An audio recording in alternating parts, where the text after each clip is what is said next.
l'épisode précédent de Demain nous appartient, Chloé et Raphaël pensaient enfin passer des vacances reposantes dans les Cévennes.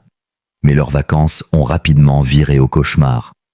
Une panne de voiture inexpliquée, une coupure de courant soudaine et une atmosphère pesante ont semé le doute. Les deux femmes ont commencé à soupçonner l'aubergiste, un homme nommé Basile, dont le comportement de plus en plus inquiétant était alarmant. La tension est montée d'un cran lorsque des coups de feu ont retenti lors d'une promenade nocturne. Tout semblait s'effondrer et chaque détail renforçait l'idée qu'un danger rôdait. Dans les épisodes actuels de Demain nous appartient, les apparences continuent de se fissurer. Le personnage de Basile récemment introduit est à la fois intrigant et troublant. Présenté comme le propriétaire d'une auberge isolée dans les Cévennes, il devient rapidement l'un des éléments les plus perturbants de l'intrigue de cet été. Dès son apparition, son attitude distante et son regard fixé mirent Chloé et Raphaël mal à l'aise. Ce malaise se mua en une véritable peur à mesure que les événements s'enchaînaient. La panne de voiture au milieu d'une route déserte n'était que le début, puis survint une coupure de courant plongeant le motel dans une obscurité terrifiante. Lors d'une promenade censée rassurer tout le monde, des coups de feu retentirent en pleine nuit, semant la terreur.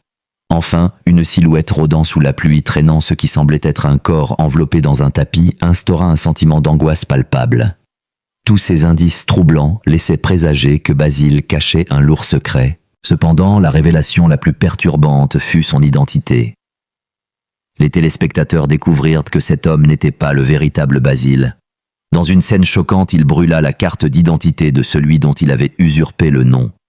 Cet acte radical soulève une question essentielle: qui est cet homme et pourquoi dissimule-t-il son identité? Dès lors, le doute n'existe plus. L'aubergiste n'est pas seulement étrange, il est aussi potentiellement dangereux. Peu à peu, un indice commence à apparaître reliant cette intrigue à une autre histoire qui se déroule à Sète. Depuis quelques jours, Erika, la proviseure du lycée Georges Brassens, reçoit des messages d'un admirateur secret.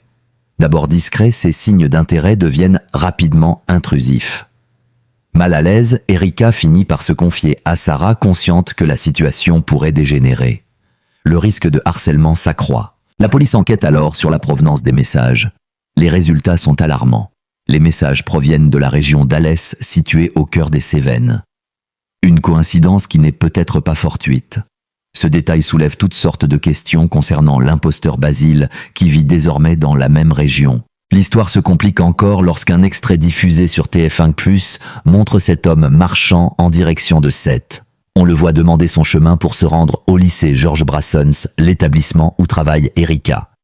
Cette scène sonne comme un électrochoc. Le lien entre l'imposteur Basile et le harcèlement d'Erika semble désormais évident. Tout porte à croire que le mystérieux propriétaire est le harceleur qui s'en prend à la directrice. La question est: quel est son mobile? Pourquoi Erika ont-ils un lien passé? S'agit-il d'une obsession récente ou d'une vieille querelle? Pour l'instant, les réponses restent floues, mais les pièces du puzzle se dévoilent peu à peu. Alors que le danger se rapproche de Sète, l'angoisse d'Erika grandit. La menace si lointaine jusque-là semble sur le point de s'immiscer dans son quotidien.